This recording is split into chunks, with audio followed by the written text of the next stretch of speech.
You are now listening to Just Another Year Chicago with your host, Nick Rohde. Hello everyone and welcome back to this Friday's episode of Just Another Year Chicago. My name is Nick Rohde, and as promised, I will be going over today what I think Ryan Pace needs to do in order to not only rework the Chicago Bears, but to save his job. Though Ryan Pace has made the playoffs 2 of the last 3 years, the playoffs are only fun when you win in the playoffs. And in total, during those 2 playoff games that the Bears have played in, they scored a total of 25 points. And that's just not going to get you very far in the NFL, especially against teams that are high caliber, can score the ball, have elite quarterbacks, wide receivers, offensive lines, you name it. You need to find a way to score in the playoffs, and 25 points is unacceptable. Really, it's 19 points, considering the last-second touchdown in the Saints-Bears game last weekend was kind of just a freebie to make the score not look so bad. Overall, you got to do more than that.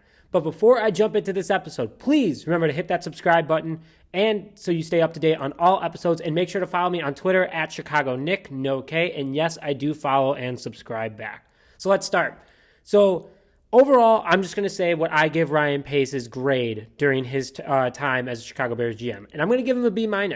Now, I know a lot of people don't like Pace. A lot of people put the blame on him. A lot of people think that he isn't a good general manager in the NFL. A lot of people overall don't think that Ryan Pace is good at his job.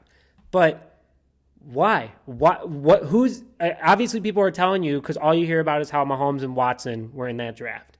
Okay, fine, fair. But what else has he done bad in the first round? He's gotten really unlucky with some players. Hear me out. Let's run through his drafts really fast, okay? And before that, I will say this. He missed on Mitchell Trubisky, as noted. He missed on Kevin White, but I kind of give that a 50-50 because Kevin White, you can't, he could have been an elite wide receiver. He could have been like a DK Metcalf, Larry Fitzgerald kind of player. Unfortunately, with injuries, just like any other human being, it happens. And then Adam Shaheen, that was a joke of a pick. Why? I mean, he's doing well in Miami now. He wasn't for the Bears. So I think that was a miscommunication between him and Matt Nagy, but according to owners, the McCaskies and Ted Phillips, they have great communication, so that might have been just a growing pain, and unfortunately it was a pretty big one. So stop looking at the past and realize he's made more than just 3 picks in his entire time as an NFL general manager. Also, he's had free agent signings. He's also had trades. So, let's get into that. He did miss 100% on 2 major keys for the Chicago Bears, and that was head coach Matt Nagy and John Fox. He's both swung and missed on, and Mitchell Trubisky, Mike Glennon, and Nick Foles all also struck out and swung and missed. So big positions for the Chicago Bears, especially Chicago Bears fans. We've never really had a franchise quarterback. I would arguably say Jay Cutler was, to a degree. He was good. He got the job done, but we only made the playoffs one time with him. Can you blame the guy? No, because he took us to the NFC Championship his second year as quarterback, but also Bears were 10-6 in Lovie Smith's last season. I believe that was 2012, 2013. And, then you hire a guy, Mark Trestman, you start out 5-1, and it was a mess. It was a mess. Jay Cutler was just in a bad position, but if he would have had different Chicago Bears teams, if he would have been on the 2006 team during Super Bowl, I think the Bears would have won the Super Bowl, and I think if he was on the team in 2018, Bears also had a shot at scoring more points in that game instead of only 15 points. So he 100% missed on those positions. Not going to do that. But let's go through a list of players that he's drafted. Thank you to 24/7 Sports for putting this list together.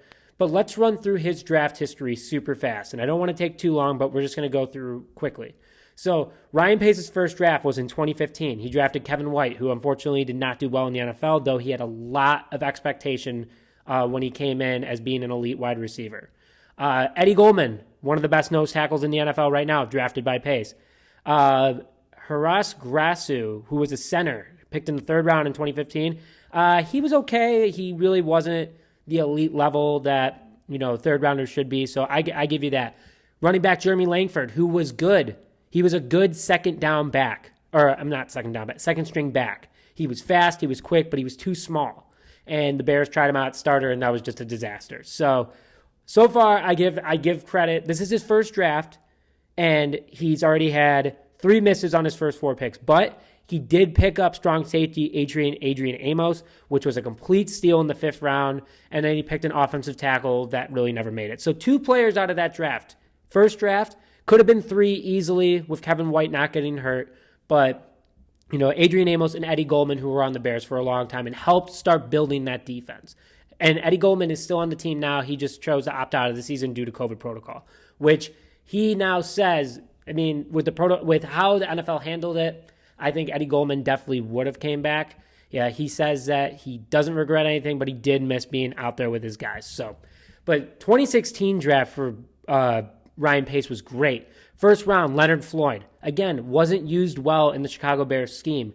Now he's ripping it up in LA. So I think Floyd was a good player. We made a mistake on choosing Robert Quinn over him.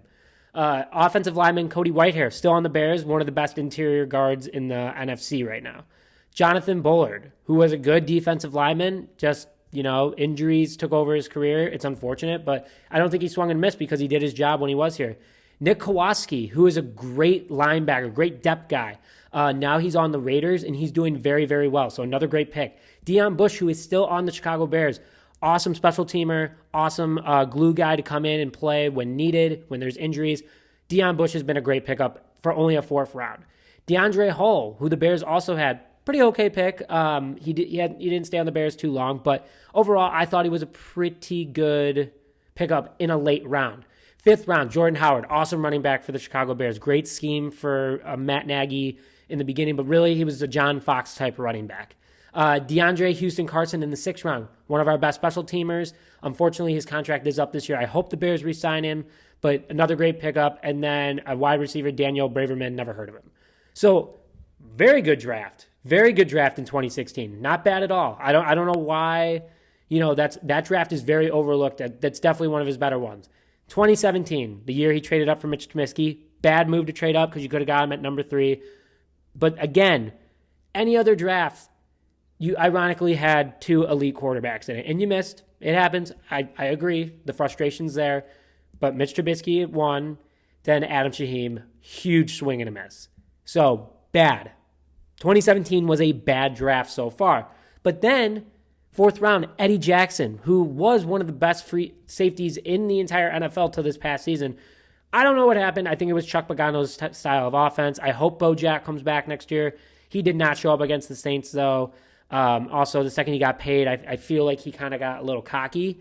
He's like, I'm paid for the next 3-4 years. So what?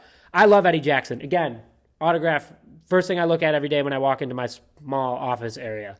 I think that he's going to have a bounce back year next year, hopefully with a new defensive coordinator.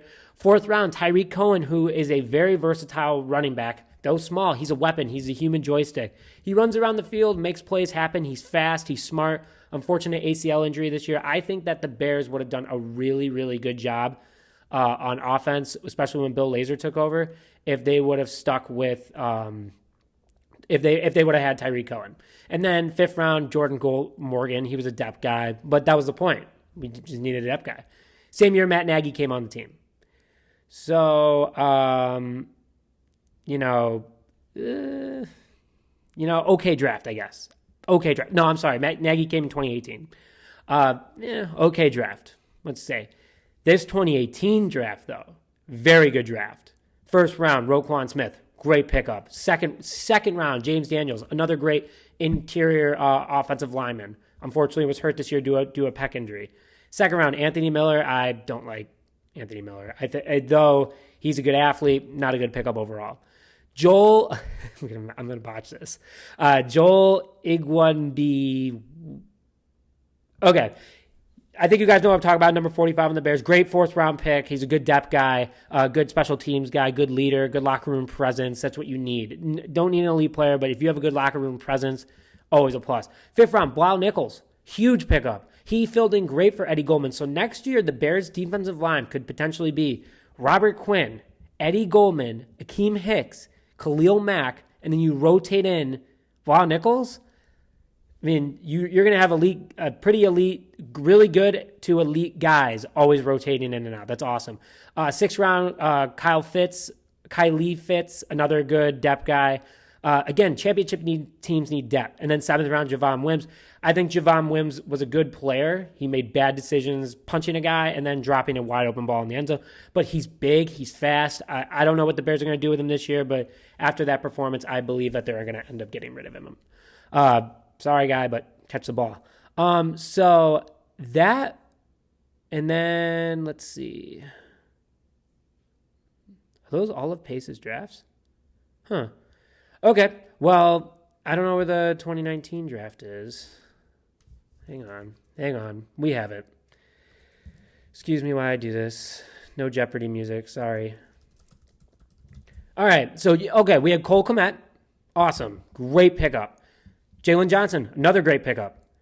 Okay. So you're doing well so far. At each draft, he has learned and gotten better and better and better. Jalen Johnson was probably one of the biggest steals of the draft so far, and people cannot argue that at all. But great job by okay, so hang on. Let's rewind a little bit. 2019, he drafted David Montgomery. Good running back right now. 4th round, Riley Ridley. I don't know why we don't use Riley Ridley. I think it's silly why we don't use him. 6th round, Duke Shelley. Another good depth guy. Played pretty well in the last couple games of the year with Buster Screamout. And Stefan Denmark. Okay, I think he's on the team still. But overall, he didn't have much to work with that year because he traded away all his picks for Khalil Mack. So overall, I mean, he did what he had to do. He got David Montgomery, Duke Shelley, and Riley Ridley, who the Bears need to definitely take more advantage of. But let's go to 2020. You got Cole Kmet. You got Jalen Johnson. Your first 2 picks without a first-round pick, awesome. You got Travis Gibson in the 5th round. So you had 2 second-round picks and you have a pick to the 5th round. Pretty good. I mean, he didn't play bad. He's learning. He's got to put on a little bit more muscle, but not horrible. In the 5th round, you took Kendall Vildor, a great leader that played for Georgia Southern. Overall, I mean, I like him. I thought he did fine. He hits hard. That's what the Bears were looking for. Darnell Mooney in the 5th round, could be a very good receiver in the next couple upcoming years. Probably one of the biggest steals of the draft this past year. And then the Bears took 2 interior offensive linemen, both on the practice squad. Nothing from them yet, but it was a very interesting year with the offensive line. So overall, Pace did not do a terrible job drafting. A lot of glue. Picked up some guys in free agency. Robert Quinn traded for Khalil Mack. Allen Robinson. I think that the Bears, Jimmy Graham, I think that a lot of the Bears critics love to just go back to Nagy and Trubisky. So he's not a bad drafter, but this year is by far his biggest draft ever. By far. I mean, this could make or break his job, especially if he takes a quarterback of the future, if we don't get Deshaun Watson or Matthew Stafford. So let's go into the team's biggest needs. Number 1, defensive coordinator. I know that they're interviewing internally with our safeties coach and Jay Rodgers. And I know that they're considering bringing in the Cardinals and Giants' old defensive coordinator. I can't remember his name off the top of my head, but that's the number 1 need for the Chicago Bears right now. The defensive coordinator that can unleash the potential of this defense and bring it back to the 2018 level. After that, quarterback. You have Deshaun Watson wanting out of Houston. You have Matthew Stafford, who's likely to get moved on from Detroit. I think that the Bears have a good shot at either, but we're going to get into that in just a second when I go through my draft process. Offensive tackle, left tackle for sure. Cut Bobby Massey and Charles Leno, get a lot of cap. That's what the Bears need in order to not only re-sign Allen Robinson, but potentially bring in some new names. Wide receiver, even if Allen Robinson stays, we need to get another receiver. Anthony Miller will be gone. Javon Wims most likely will be gone because of his performance. So I think that the Bears need to get another really strict good guy that's Allen Robinson and behind Allen Robinson and Darnell Mooney. Cornerback, definitely need that this year, considering the injury to Jalen Johnson, how critical that was. Kyle Fuller is a great cornerback still. He's starting to get to the age of 30, so he's in his absolute prime, playing prime, muscular prime, you name it. He's at his best right now, and he's smart. So we need to get that third guy, especially it sounds like that Buster Scream will be released or retired due to injuries. And then finally, inside linebacker. Danny Trevathan is on the wrong side of 30. He's getting older, but he can mentor a young linebacker, and he's too slow. He can rotate in and out quickly, be the leader of the defense, but you need we need to find someone that's going to play alongside Roquan Smith like Urlacher and Briggs for almost a decade. So that's the needs, my opinion of needs in draft for the Chicago Bears. Before I get into my mock draft, let's overview a little bit of the Bears' salary cap situation and their potential free agents. So the Bears are ranked 21st in salary cap right now, But before they make potential cuts, their biggest cuts that they can make is tight end Jimmy Graham, Bobby Massey, tackle Bobby Massey, defensive tackle Hakeem Hicks. Do not get rid of him. Do not get rid of him. Do not get rid of Jimmy Graham, but get rid of Bobby Massey, get rid of Buster Screen, get rid of Anthony Miller, get rid of Charles Leno, and then get rid of Jordan Lucas, who also opted out of due to COVID protocol. If we were to cut all those names, all 7 of those names, again, Jimmy Graham, Bobby Massey, Hakeem Hicks, Buster Screen, Anthony Miller, Charles Leno, and Jordan Lucas, that would give the Bears $34 million in cap. That gets you 2 good players. Or, in my opinion, you keep Jimmy Graham, you keep Hakeem Hicks. If Jimmy Graham doesn't walk also, by the way, he's considering, there's been rumors that he's going to consider retirement. I don't think so because he played so well this year. The Bears would have $34 million to cut all those guys, but the Bears then would only have $16.31 million if they keep Hicks and Graham. So still a lot of money, but that's what you give Allen Robinson. You need to bring back Allen Robinson, especially after the year that he had, even with all the controversy and the drama and, everything.